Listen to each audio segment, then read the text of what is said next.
Good morning, everyone. Welcome to today's session, where we'll be discussing about corporate adoption of deep tech in mobility. My name is Kelly, and I'm from the venture investing team at SGInnovate. For those of you who are joining us for the first time, SGInnovate is an early-stage deep tech investor, wholly backed by the Singapore government with a broader mandate to grow the deep tech ecosystem. We're always seeking to work with entrepreneur scientists who are tackling the world's most challenging problems with not just financial investments, but to support them as they face non-technical challenges like market barriers and regulatory hurdles. Today, we're very happy to present this session together with Hyundai and Kia. The speakers will be discussing about the investor corporate startup collaborations in the mobility sector and share their viewpoints and considerations that corporates may have when working with startups. We'll also encourage our attendees to interact with our speakers by posting your questions in the Q&A tab located at the bottom panel of the screen. Without further ado, allow me to pass the time on to Xian Hui, who heads up the venture investing team at SGInnovate to kickstart the discussion. Xian Hui, please. Okay, thanks, Kelly, and thank you very much for all of you who have dialed in today and are joining us. As Kelly has mentioned, I head up venture investing at SGInnovate. We have made investments in over 80 startups, deep tech startups all over the world. And one of the things that we have found amongst all these companies, those that have been successful, those that have not been so successful, is that there's this common thread of being able to work with a corporate who will not only help in the adoption of the technology, but also help them gain a better understanding as to how the product development needs to go in such a manner that they can actually start to sell to big corporations. And that is really an inflection point that we have found where, once they've gained that kind of traction with a big organization, that the valuations go up, that their path becomes a little bit smoother in terms of market adoption. Whereas if they never get to beyond the POC stage, it's a little bit more difficult for them. So it's really my pleasure today to have three very distinguished gentlemen on the panel. All of them head up their respective divisions within their organizations to bring about the integration or the adoption of emerging technologies within their respective companies. I'm not going to say any more than that because I think I'm going to give the time over to them to introduce themselves. Perhaps I can start with Mr. Keith No. Keith is actually the head of startup incubation team at Hyundai Motors, and he's actually dialing in from Korea. And Keith, perhaps I can let you share more about what you do and what Hyundai is doing. Keith. Hi, it's very honored to join this session. So I will start with a short introduction of Hyundai Motor. Well, I'm working for a Hyundai Motor Group, which had a 250 billion revenue per year, and then we are a quite big conglomerate. So basically, we are producing the vehicles, but under Hyundai Motor Group, we had over 30 affiliates. So almost all affiliates are related to automotive, but we also had some other business unit like finance, hotels, and IT and logistics. So basically, we think that this is very good for open innovation with startups, because there are a lot of a bunch of gray area for new business, future business. So with these resources, we can do better open innovation. And all the big corporate know the open innovation with the startup is very important. We also know, and then we launched the SNTD Strategy and Technology Division in 3 years ago. So since our new division launched, we are very actively working on open innovation. So my team is under SNTD, and then we are serving the whole groups, not only for Hyundai Motor, not only for Kia Motors. So my team is in charge of open innovation, basically, and we had two different brands. 01 in Korea and Cradle for global. So big distinction between the two brands is, Zero One is platform. So basically, automotive company is quite different from the other IT company. All the open innovation, working process is very stick to headquarter, and so given this nature of automotive industry, we started from Korea, and then we connect all the Intel business unit to the other startups. So there is a role for Zero One. I'm in charge of Zero One in Korea, and also we had a early stage investment part. So we are more focused on accelerating and incubating the startup from outside. And Cradle is for our global open innovation hub. So with information from Korea or Zero One, we spread those information with the other cradles. Basically, we had 4 cradles in Silicon Valley and Beijing and Berlin and Tel Aviv. But we are preparing our next cradle in Singapore early next year. It's very honored to set up our new cradle next year.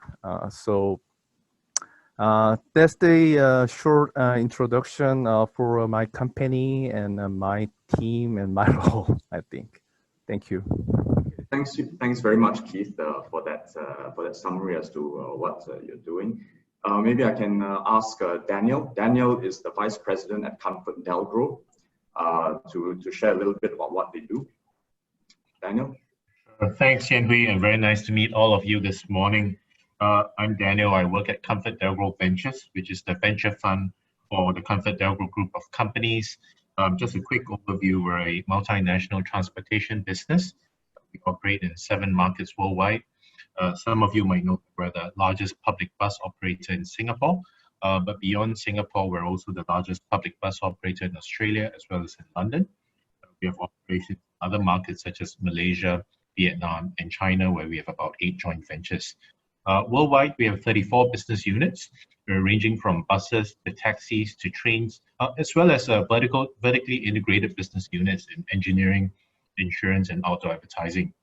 We started up our corporate venture fund in 2018. The fund size is $100 million. We invest globally with a bias to our 7 operating markets. Since we started up in 2018, we've done about 25 pilot trials, partnerships, and investment startups. And besides that, we also encourage a lot of open innovation within the mobility and transportation sector. Every year since 2019, we've organized something called the Singapore Mobility Challenge that we do in partnership with our friends at SMRT as well as with our regulator, the Land Transport Authority. We're into our 2nd run this year in 2020. We're about to select 7 finalists, in fact, for the Singapore Mobility Challenge this year. And we're looking forward to demo day to happen sometime in early December. So that's just a quick overview, and back to you, Sydney. Thanks, Daniel. And obviously, last but not least, Ting Lip.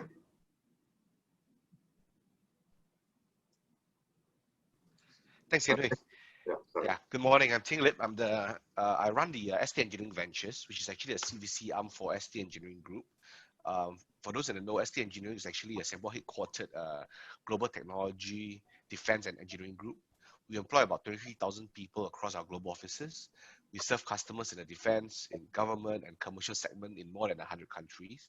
But I think what people generally don't know is that we actually, most of our revenues today actually come from the commercial side, not so much defense. And actually on the commercial side, we run smart cities is actually one of our key driver going forward. So even in terms of track record, today we have about 700 smart city projects across 130 cities. We help cities transform through 3 main verticals: smart mobility, smart security, as well as smart environment. So that's the group. The ventures team was actually set up in late 2017. We have a committed fund, $150 million US. We set up offices in San Francisco, in Tel Aviv, to actually help us do technology scouting, to scout for and invest in promising technology startups. So in terms of focus areas, we look at robotics, autonomous technology, data analytics, cybersecurity, and any other emerging tech that actually makes sense to our business unit. So we are strategic. In any investments we make, we always try to build successful collaborative relationship with our startups so that we can combine technologies, expertise to co-create breakthrough solutions. At the same time, startups typically will be able to access to our group's business ecosystem, our expertise, our engineers, and also our resources. So over the past 3 years, we have invested in 6 startups, 2 in the US, 2 in Israel, 1 in Singapore, and last week we invested in a cloud management and governance startup that is based out of Ireland.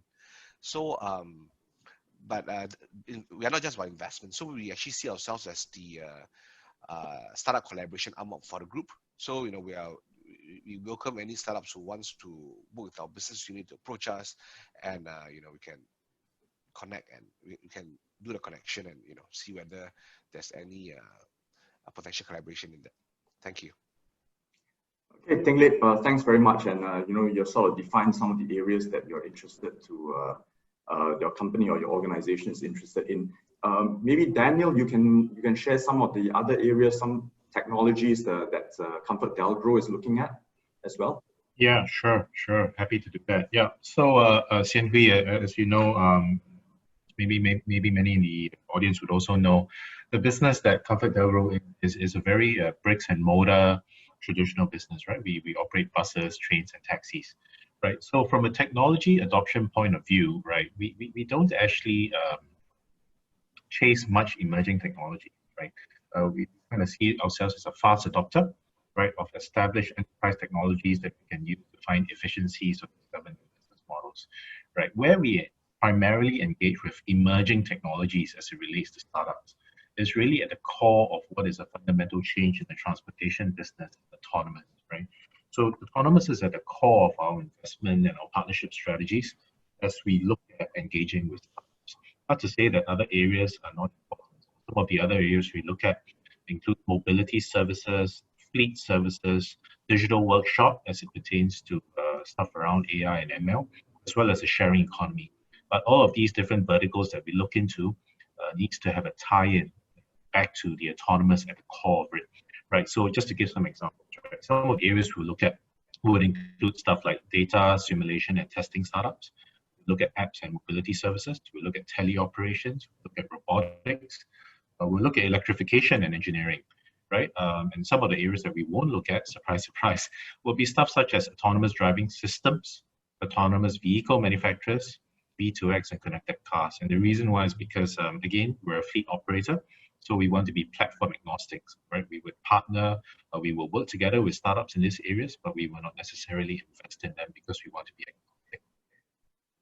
Okay, thanks, Daniel. And Keith, maybe you can also share some areas, and obviously Hyundai Motor Group, Hyundai as a group is enormous and it's got multiple areas of interest, but are there any that you'd like to highlight as being specific, strategic importance to the group at the moment? Mm-hmm. Well, for the future business, we're thinking of 5 key areas as very important opportunities. You know, AI and smart mobility, smart city, and robotics. And recently we added, you know, UAM, urban air mobility. Maybe some people are familiar with our, you know, keynote speech in the CES. We announced it. We will launch our new business for urban air mobility side. So it is sort of a plan, but for you know, in downtown. So that will be our you know, future business, our targeted. But at the same time, we recently tried to add more you know, impact area. Early this year, we had an open call programs for healthcare, and definitely we are interested in fintech and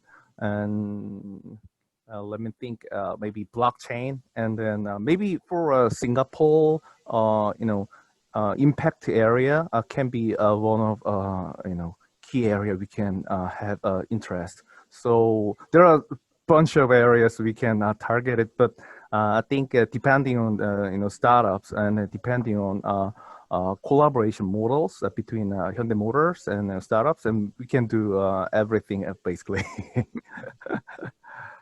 Okay, thanks, Keith. Ting Lip, I mean, you just mentioned a few areas that SG is interested in: robotics, AI, ML. Are there any other areas that you would like to mention? So the focus areas I mentioned about is actually across a group, because we have a quite a diverse business. But actually in the mobility space, we are actually in the process of we are observing 4 key technology trends. So one is actually electrification, and another is AI, which means autonomous. How self-driving technology is coming. Third is mobility as a service, and finally connected services. Because ultimately we think that other than data being collected off human, data being collected off people, will also be quite important and could be a source of value for OEMs or many other players. But actually, to us, out of these 4 trends, what we're observing most is actually in terms of autonomous driving. This represents the holy grail. L5, L4 represents the holy grail for auto. But actually, how it applies to us is because for ST Engineering, we actually have an autonomous bus program, and we are one of the more established player that is actually doing autonomous bus that is a right-hand drive. Because if you think about it, most of the autonomous bus is optimized for left-hand driving, whether it's in Israel or whether it's in US. But actually, for right-hand drive, there are a few key markets, and we are actually one of the player in that. So we have done trials in Singapore. We are over 3 different type of platforms. We actually have a small 4-meter shuttle, which is a Navia shuttle, and then we have a 7-meter bus, we have 12-meter bus. So we conducted trials since 2016, starting with Gardens by the Bay with a small shuttle, and then last year we actually conducted some self-driving trials in Sentosa. And recently, and actually now, we are doing the big 12-meter buses in Jurong Island, both for day and night trials. So because we believe that public transportation could be one of the early use cases for autonomy and also electrification of vehicles, because autonomous bus is an electric bus. Because I think public transport could be the way to go, because it actually, there's a need to move large number of people from point A to point B, and going forward, there's also a need to be environmentally friendly. That's why autonomous bus, electric bus, all sort of like makes sense to us. So our key customer, if you are doing public transportation, our key customer will be the government. So their key problem, which becomes our problem, is actually to solve traffic congestion, if you think about it. So other than looking at the pure autonomous bus, we look at it as a whole system approach. So other than having a vertical slice of the operating stack to deploy AV buses, we also look at the whole stack. We look at traffic management, like dynamic look ahead route planning, V2I, smart routing, smart parking, pedestrian management, so, all sort of stuff. So anything that sort of like can help to reduce congestion, and whether it's both the platform itself or whether it's road itself or whether it's a management system, we'll be interested. We won't, like what Daniel has mentioned, we won't invest in all, because in some areas we prefer to be platform we prefer to be agnostic, technology agnostic, but there are some that which we think is core, those that we'll probably collaborate more deeply and potentially take a minority stake in. Thank you. Thanks, Ting Lip. Yeah. Obviously, I mean, I've worked with most of you on programs and all that. Perhaps I'll stick with you, Ting Lip. Maybe you want to share what are the programs or the ways in which you sort of get this adoption. Obviously, there are lots of startups out there. Are there specific programs that you have to bring them into the fold, or to get them to work with your business units, or are they more of a they go through your venture arm to get this access? Yeah, so I think as a group, as a technology company, we recognize that emerging technologies is going to be the key separator between winners and losers in this new economy. So to us, technology is always very important, and there are many ways to incorporate technologies into our business units. So internally, we're actually quite fortunate to actually start from a strong existing technology innovation and engineering foundation. So for example, like 2-3 years ago, in order to strengthen our internal expertise in data analytics and cybersecurity, we actually set up strategic technology centers within the group itself as our center of excellence for data analytics and cybersecurity. Other than internal R&D, we also try to reach out because we think that open innovation is actually very important. So we actually set up corporate labs with 2 universities in cybersecurity and robotics, 2 local universities. So for that, we actually funded close to over 70 million US just to invest in these 2 corporate labs. But then again, that again is not enough. So actually 3 years ago, we actually launched 2 things. One is our open innovation lab under InnoSparks, which actually collaborate with startups to help them accelerate ideas to market. It's more like our incubator. It's actually engineering based, so they have they have certain equipment, they have labs and all that to help, especially hardware based or detect startups to go to market. So that's one. And the other initiatives, of course, the ventures team, which was launched in 2017. So we think that this multifaceted approach will enable us to continuously to monitor and leverage emerging technologies and incorporate these technologies into our business unit. So that's quite a high level explanation of why we think technology is important and how we try to bring this technology into our business unit, whether it's through internal or through external, the different channels. Thanks, Ting Lip. Keith, I mean, Hyundai has been running this your program across multiple geographical locations for some time. Perhaps you'd like to share with us what the programs you have in place in the respective countries and how that feeds back into the Hyundai core function back at HQ. Just back to 2017, when we started our open innovation project aggressively. At that time, our open innovation activity was very separated. So which means Hyundai Motor do something differently and Kia Motor do differently, and even for the other affiliates. But we had some lesson learned because given automotive industry nature, we should align all our value chain companies. So we decided to set up our open innovation committee for whole Hyundai Motor groups. So through this committee, we work in the 2 ways. First item is we are gathering the whole open innovation needs from a business unit. So based on these internal needs, we are making some open call program. And at the same time, we should be very think tank for Hyundai Motor Group. So we try to influence in good way to business unit through cradles. We are gathering the new trend and the new opportunity of innovations, and then we share those information with even top management levels, and then I hope they can be very influenced to move forward. And through with this OI committee, we can do more, of efficient open innovation. And then for this open call, we make this open call twice a year. And then under this open call, we provide three different track. First one is POC. We support POC project and in terms of budget and matchmaking. And then per year, we generally 20 POC project. And at the same time, we had fund tracks. So definitely we had our own fund, and then we do sometimes balance sheet investment. Maybe so far we did over 60 drag investment, but even for under early stage fund, we had over 30 portfolio companies. So we do a lot of strategic investment at the same time. So those two are very key program and key project that we can provide to startups. But at the same time, more importantly, we have the other track for real mass production side. We work with our product division.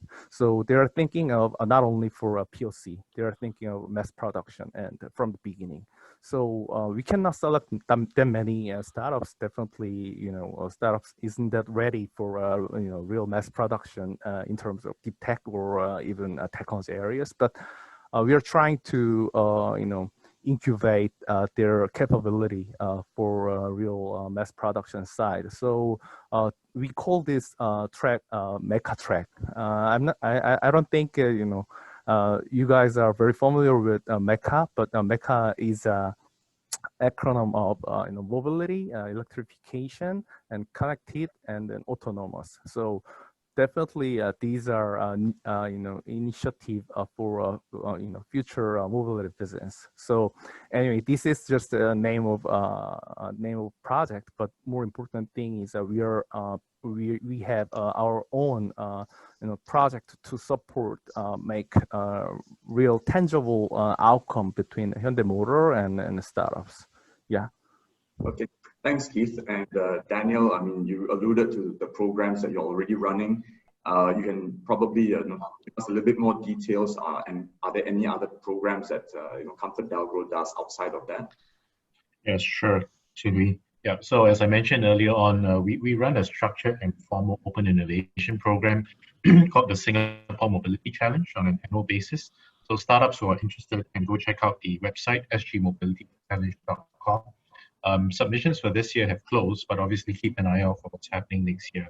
Right, beyond the annual process that we have in place for public transportation, there are also other business units within ComfortDelGro that are not involved in public transportation per se, right? Like I mentioned earlier on, such as engineering, advertising, and insurance.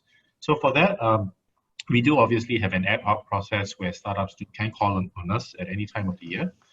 Use Ventures, ComfortDelGro Ventures as a doorbell, right, to get connected with the other business units within the group.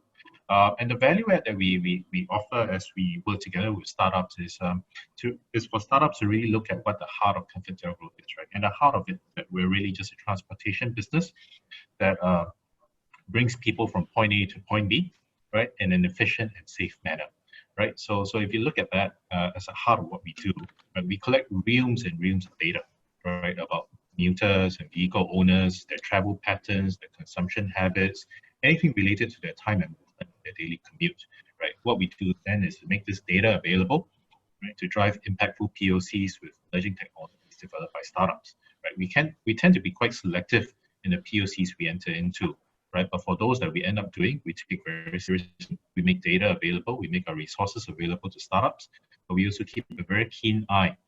These POCs are able to either drive top-line growth or bottom-line savings. Okay, thanks, Daniel. I'm reminded to let everyone who is listening in today, if you have any questions, you can go to the bottom of the screen where there's a Q&A tab. Please type in your questions, and once I see it, I can sort of introduce those questions into the flow of the discussion. So feel free to just type something in. I don't guarantee that I'm going to answer all the questions, or I'm going to put forward all the questions, but certainly if you don't put a question there, I won't know that that's what you're interested to get answered. Okay, so maybe since all three of you have got considerable experience working with startups and how they work together with your organizations, maybe Keith, you can start us off on this one, which is, what are the challenges you have faced when trying to bridge this gap between the startups and your business units? I think definitely problem we had is our own, not for startups. I think basically all the engineers under a big corporate think they can do everything by themselves. So they very reluctant to collaborate with outside talent. So there's very big hurdle for our whole big groups. But we are trying to convince, we are trying to educate why open innovation is very important, and then how to work with the startups. So there is a very starting point for us, and most significant thing is a success story, definitely. So we had not many, but through 3 years of collaboration, we had a few successful cases to show and convince our inter-business unit. And with these stories, we are trying to convince, even collaboration and even project with the startup can be your, outcome and your KPI. And then we try to match up between a business unit and startups. That is the, core things that we should, try to solve. Yeah. What about yourself, Ting Lip, at ST Engineering? What are the kind of challenges you have come across? When you try to marry the startups, we might have some technology that might be applicable and the business units. Yeah, I think what Keith has pointed out is actually very true. So in many cases, is because startups and big corporates like Hyundai or like ST Engineering, we all move at different paces. So a large ship like Hyundai or ST Engineering or like CDG is very hard to steer. Whereas startups tend to be a lot more nimble, so they tend to be moving at different pace. And I think it's the job of the innovation team or the CVC to be the middleware to make sure that both to sync up the pace of both the startups as well as our mothership. But I think in some cases is there's misaligned interest between, let's say, the CVC and the business unit, whereby the innovation team is very enthusiastic and want to bring in startups for open innovation, whereas some of the business unit, they want to like what Keith has mentioned, there's the not invented here syndrome. They want to their own R&D efforts, try to solve the problem themselves, which may take more time and more resources. So I think communication is very key in such respects. And sometimes it's also a matter of understanding what are the resources that the business unit has, because when you bring a startup for collaboration or do POC, sometimes the business unit, you're actually diverting my existing engineering resources to do POCs. Doing on that they're doing. So this is something that you have to take note of. That sometimes while we would like POCs, and even sometimes we come we want to start on POCs, but sometimes there's a limitation because some of our business unit at that point in time don't have the resources to do the POC. So I'm very happy that on Hyundai's side they actually do have the resources to actually fund the POC themselves. I think there's always this POC gap that exists within corporates. Yeah, so the other issue about startups is, of course, sometimes the business unit would then worry about whether completing a POC is okay, right? But after that, to scale it to multi-sites, scalability becomes an issue. So there are things like that we have to constantly explain to our business unit, because without solving those parts, it's very difficult to build technology from the outside via innovation into the business unit itself. Yeah. Okay, thanks, Ting Lip. I hope that answers the question. Yeah. Thanks, Ting Lip. Daniel, what about your opinion from the ComfortDelGro perspective? Yeah, I totally echo what Keith and Ting Lip have highlighted. Obviously the size and breadth of the type of platforms that startups get to engage with, and the size of company like Hyundai or ST Engineering or ComfortDelGro will differ, right? Obviously some will give you a higher global reach, and some will give you a deeper experience in terms of working on very specific problem statements. But I think one of the classic challenges that many startups will face in working with any corporate of any size goes back to this adage of, if a business unit had $100 to spend, right? They would really rather spend it on an enterprise tech vendor than with a startup. Right? No one gets hired. No one gets fired for hiring IBM, right? So the startup must be able to deliver tangible and differentiated value and impact to our business units, right? If the technology that a startup is working on, it's not novel, it's not differentiated from enterprise tech, right? I think it's going to be very challenging for them to engage with our business unit. But if they're able to really deliver value, solve some real pain points, right? I don't think that there would be much hesitation from business units who look at hundreds, if not thousands, of vendors every day, right? To be able to spot and identify what works best for them. Okay. And Daniel, I'm just going to elaborate. I'm just going to dive deeper into what you've just said, which is a lot of it has got to do with the mentality of the business units. But also at the same time, the startup themselves need to sort of change their way of thinking, need to make sure that their product is highly differentiated. What else can a startup do? I mean, a lot of them obviously sometimes work within sort of like an echo chamber, within a very narrow field, and they don't really know what's going on outside there. Is there something else, startup, in your experience, what they do to work better with the business units? Yeah. Very simply, make sure that you talk to your customers and talk to your potential partners, talk to as many as you can, go as deep as you possibly can, right? Be sure that you're solving a real pain point and not a pretend pain point, right? If you're solving a real problem, if a startup is solving a real problem for a corporate, you never really have to try too hard to convince business units to work with you, right? But if you're solving a pretend pain point, right, that's when you do get into a little bit of issue in terms of efficiency and the time that you need to invest, right, to chase the collaboration with a business, with a corporate and business unit. Would the stage of the startup be on an issue? I mean, ostensibly they might have a product that can solve a very key pain point, but they may not be at a stage where they can work yet with a business unit. In other words, it's not deployable as yet. Is that something that ComfortDelGro would be open to working with them to grow and develop it? Yeah. So the stage of the startup is obviously presents several opportunities as well as risk areas, right? As work with corporate like ComfortDelGro, may I say even like with ST Engineering, Hyundai, or even with SGInnovate, right? There certainly are certain risk factors that need to be accounted for when you're working with startups that are a little bit earlier.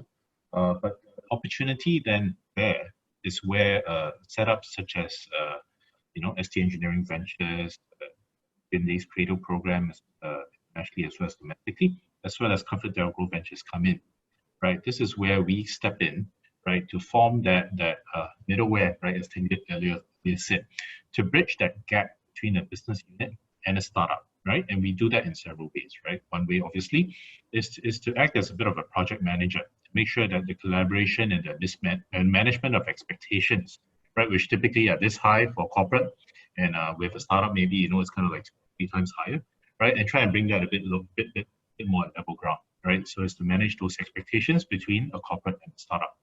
And secondly, obviously, is that if we see a real value, tangible real value in a startup that's differentiated and which has the opportunity to transform a certain business segment or really transform a certain business model, right? That's where venture funds, corporate venture funds such as us step in, right? Step in with capital to sort of enable those collaborations to happen. Because many times, obviously, startups are very thin, right, on both manpower as well as financials. So capital is always very important to ensure a successful outcome in collaboration between a large corporate and a startup. Thanks, Daniel. Keith, I mean, you've seen startups from all over the world.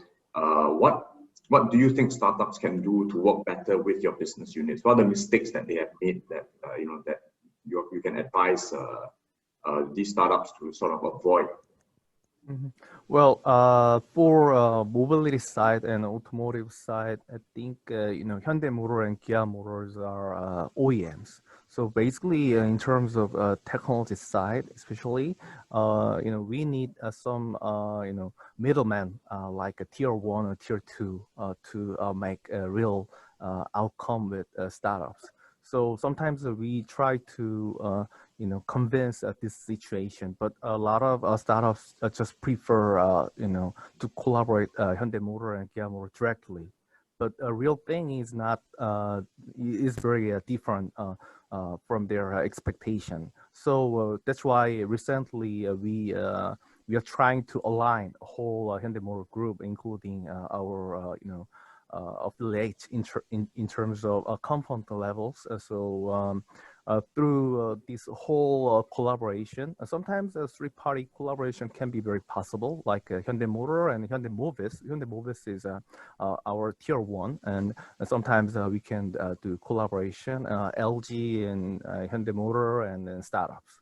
So that kind of nature is quite different from the other sectors. So I always try to explain what can be a best practice, what can be best process for a startup end. And so and one other important thing is I think always timing. Why we think open call is very important is that's the timing alignment. Sometimes very good startup maybe arising, but if we are not ready to collaborate with those startups, we cannot make anything. So we are trying to match make, in terms of timing and then needs. So through this open call, we can make a more effective and efficient project together. So I'm very happy to announce we will have open call for Singapore areas this last part of the year. So this will be a very important opportunity for Hyundai Motor and startup in Southeast Asia areas to collaborate. Yeah. So Keith, maybe I can just ask one step, just go a little bit further into that, what you've just said. So you said that there are certain startups that might work better if they are worked through a tier one. You mentioned that Hyundai has an arm that does the tier ones. Obviously, there are those global ones like Continental and all that. Is the starting point for the startup to work with you and for you to refer them to these tier ones, or do they go directly to the tier ones, the Bosch and all that, who have their own innovation? Well, I think a starting point should be OEM, just because OEM is in charge of whole specification of mass production. We had a plan, so which means we had a plan and spec for startup end. So which means that we can provide our expectation to tier one, tier two, and then with this information, tier one can make something with the startups. So there is I think a process we can think of. So given this circumstance, I think I just recommend the starting point that should be OEMs. Yeah, okay. That's why we work with the product division even, because product division is a starting point to make some customer scenarios, right? And then they try to convince R&D teams to make some project with the startups, and then there is a whole working process, especially for mass production side. Yeah. Yeah, I'll just like to also add to what you've just said. Actually, the open call for Hyundai Kia is already open. It will last till for the next 1 month. For Singapore and Southeast Asia, there's a website that you can refer to for those who are interested, and we can share that with those who are here today. Okay, moving on to Ting Lip. Sorry, I've left you for last, but not intentionally. I'm sure you've got lots of things to say about how startups can do things better when working with SG Engineering. Yeah, so I think this is actually a very important question. How startups can work more effectively in their business unit, because fundamentally, a startup can either take money from a financial VC or from a CVC, right? So why a CVC? So for a startup, I think from their perspective is that for financial VC, it's very clear.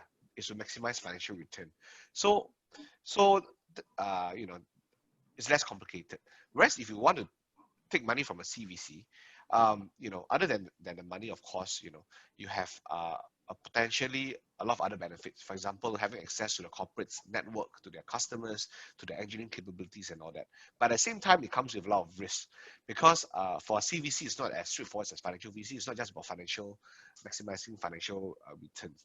And for a corporate, it's an incredibly complex animal with many, many differences. So this is something that any startup need to understand before taking money from a CVC. And even taking money from a CVC itself is a question mark, right? Because for a startup, you must understand that not all CVCs are the same. And different CVCs have different mandates. They have different objectives.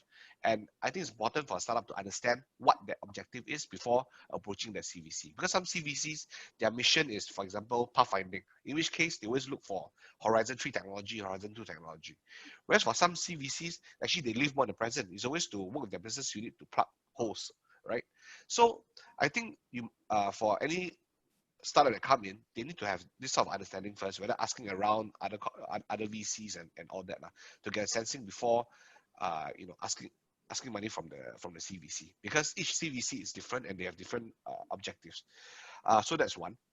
So other understanding.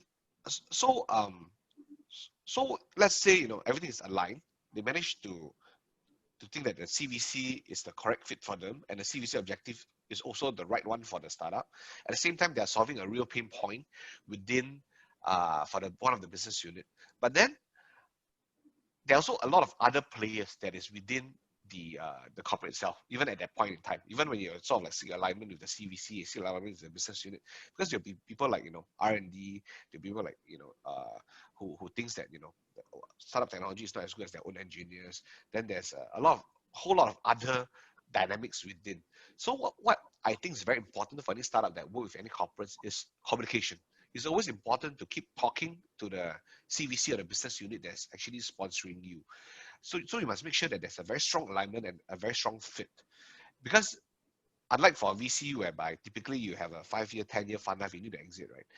Even for CVC or corporate working with a startup, typically you're planning on working together for a long, long time, for decades to come. Even after you exit, you may still be partners. So it's important to invest in the relationship upfront. It's very important for the entrepreneur to understand what you're in for. Make sure that the commercial goals of the CVC, of the corporate, is aligned with your own goals as well. And that it's a win-win situation. It's not just a one-way street. And for any corporate VCs that you work with, for the entrepreneurs, they must make sure that the corporate VCs bring much more than just capital to the table. Because otherwise, you just go for financial VC. So, and there's a lot of capital in the world today. So it's very important for a CVC to help the entrepreneur, to help him navigate the parent organization, to help to navigate the government partners, and to help to navigate the portfolio companies. So I think that's the role of a CVC within the corporate, to help to declutter and to reduce complexity for the startup to work with the business unit to solve a real pain point. Yeah, and this is not just a start. This is something that you have to continuously do. So for entrepreneur, for the CVC, you continuously need to invest in the relationship and to stay engaged, so that, subsequently can find even initially you come in to support business unit A, but suddenly you realize that you have a capability to support business unit C and D and E. So you must sort of like navigate the corporate and sort of like understand and continue to discover new opportunities. So it's actually complicated. It's not easy, but if you find a correct corporate to work with, it's actually quite rewarding for the startup. Yeah. Right, thanks, Ting Lip. I think I'll spend the last 10 minutes probably just addressing two questions that came up on the Q&A. The first one, obviously, is the elephant in the room. COVID-19, how are your plans like? I'm just going to read that question off simply because I don't want to try and misinterpret what they're saying. You can interpret your answer accordingly. And the question really is, in the post-COVID-19 world, what do all the panelists foresee to be the biggest challenge for them and their startups? Will it affect each organization's venture plans moving forward? And perhaps Daniel, I can start with you on that. Sure. Yeah. So Siedwi, the space that we're operating in for Comfort Delgro, and maybe also linked to ST Engineering's mobility business, and also with Hyundai, that transportation and ridership obviously has dipped fighting that. If not all large transportation-related companies in the world, across the world, including in Singapore, Southeast Asia, and Asia Pacific, are all in the red, right? We're all bleeding, right? Likely to continue bleeding for the rest of the year, right? But obviously, there are some sparks. There are some sparks on the horizon, where we're starting to see a bit of a revival in our core business, right? So when the core business revives, it's when we'll be able to focus a lot more, right, on innovation, as well as looking at working together with startups in a more active way. Right, the past few months has really been about battening down the hatches and making sure that the storm passes before we come out again. And I think what we're starting to see now is that we're starting to see a revival in the way that our business are starting to engage with startups. Past few months, haven't very much, but we've been focused very much on partnerships, right, and driving those partnerships in the first, I would say, 3 quarters of this year, right. As we move into the last quarter of this year in 2021, I think you're going to see that more and more corporates are going to be a bit more open in a way that they collaborate with startups, partnerships and investment review. Thanks, Daniel. Ting Lip, what are your thoughts? I mean, COVID-19 has sort of affected all industries, and do you see this impacting what you do and what ST does? Yeah, so for ST Engineering as a group, obviously, CVC is always very dependent on the health of the mothership. So in this case, ST Engineering, as a group, we have 4 main sectors, and our biggest sector is actually aerospace, which makes up about 40% of our overall revenues. So we do a lot of maintenance, repair, overhaul work. So basically, because because of the impact on the aviation industry, then obviously, there's less maintenance to do because if aircraft do not fly. So that's the part that we have been more or less affected. But we do see the silver lining at the end of it, because we also do a lot of like passenger to freighter conversions. So given that the current situation, a lot of the passenger aircraft are also being converted to freighters. So that is sort of like, it's not enough to make up, but actually it's actually helping to help our business recovery. And for the other 3 sectors, we are more or less okay. But we think that in the long run, COVID-19 will actually be interesting for us. Will actually be good for our business, because in the things we do smart cities, right? So we do like digitization. We are involved in the Punggol Digital District and in the Jurong Industrial new industrial district. We are involved in autonomous vehicles. We are involved in robotics. So we think that COVID-19 has just sped up all these trends, whether in terms of digitization, whether it's the movement to the cloud, whether it's doing less human contact by using more robotics, and even like autonomous vehicles. So we think in the long run it's actually good for business, and we are very excited about that. So even during this very difficult period for the group, we have continued investing because we think that this is a good time to work with startups to grow strong, so that once this is over, we can actually emerge stronger. So like I mentioned, even last week we just actually invested in a cloud startup that's based out of Ireland. It actually does cloud management and governance, because this is actually, we see that part of this COVID-19, a lot of things are moving to the cloud. It has been accelerated. So yeah, so we are still firm on our corporate venturing program. Okay. Yes. Keith, what about yourself and with the Hyundai Motor Group? Well, in general, all the speed of our innovation is going down. Definitely, it is so true. But depending on some verticals, we see the upside and downside. For example, delivery and logistics is increasing dramatically. So some of our portfolio company is growing very rapidly. But for some service companies in car sharing or some sharing side, people are very reluctant to share something with the other, right? So I think it is very simple. Crisis can be opportunity, right? So there are a lot of things that we see, we think as opportunities, even for post-COVID. So there are a lot of opportunities for startups, and so I just recommend you guys can jump into that area rather than shrinking area.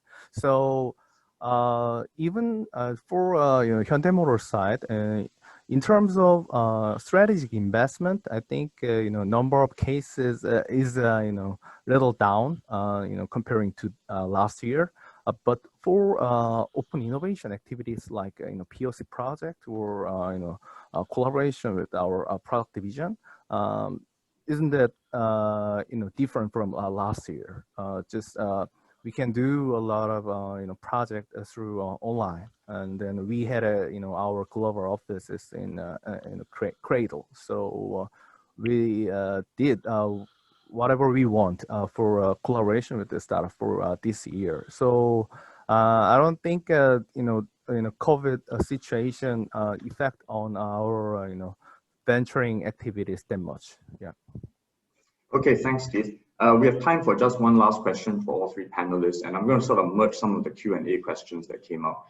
The final question really is going to be, how do startups really know what the pain points are in the business unit? Are there, do you publish these pain points out into the market? And of course, the question after that is, do you have any success stories where, following the POC or the engagement, these are translated into actual contracts? I will leave it open to all three of you, whoever wants to start first. Just wave your hand at me if you want to reply first. Right, see Ting Lip online. Okay, baby. Okay, Keith. So yeah, go ahead. So maybe we had a very good, successful story for startup collaboration. The name of company is SoundHound. Basically, there are more relevant teams for music business. They recognize the music, and then people know which songs they are listening. But through our collaboration, they changed their business model to voice recognition in automotive industry. Maybe till 2018, there's only one player, Nuance. Nuance was the only player for voice recognition inside of vehicles. So we need some alternatives, and then we incubating, we accelerating SoundHound's technology, especially in terms of voice recognition. Voice recognition system inside of vehicle is totally different from voice recognition technology in a mobile. So through these successful collaboration, SoundHound is very competitive, and then they're providing their solution to Daimler and Honda, and even those OEMs are investing in SoundHound as well. So that could be one of important story Hyundai Motors, because we provide a lot of pain point of Hyundai Motors to startups, and then with those information, they develop their technology. So yeah. Thanks, Keith. Ting Lip, maybe on your side. Yeah, I think what Daniel has mentioned earlier, there's always a structured process where we sort of like give out challenge statements, and then in this case, some of the startups would know our pain points. But I think what is even more important and impressive would be, if you can come, if from a perspective that is, not vested, and actually discover pain points that we do not know about. I think that would actually be even more amazing for us, especially from the innovation team or the CVC team, to tell us things that we don't even know about. I think that would be more impressive. So at the end of the day, it has to solve a real pain point. It cannot be a solution trying to look for a problem. It has to be a problem that's very painful. Sometimes we don't even know about the problem, but we are just trying to put up with it. But if you have something that can solve that, then it becomes truly revolutionary for us. Yeah, I just want to put that point across. Yeah. Thanks, Ting Lip. Daniel, last word from you.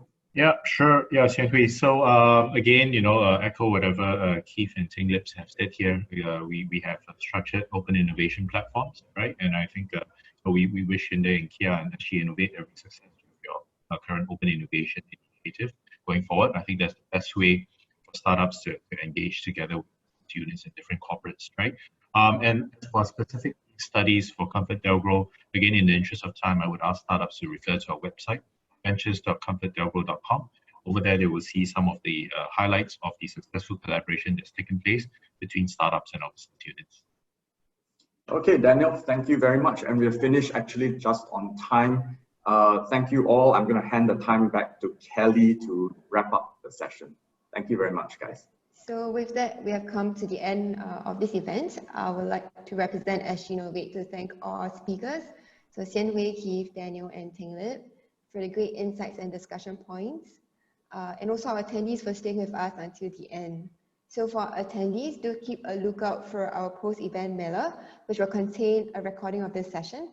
Do reach out to us at events@sginnovate.com if you'd like to be connected with any of our speakers, or simply have a chat with us for any collaboration opportunities. With that, this is Kelly signing off from this webinar. Stay safe, stay healthy. We look forward to seeing you again. Have a wonderful day. Thank you. Thanks, everyone. Bye. Thanks, you. Keith, Daniel, Teng Lip. Thanks a lot, guys. Yep. Yeah. Cheers.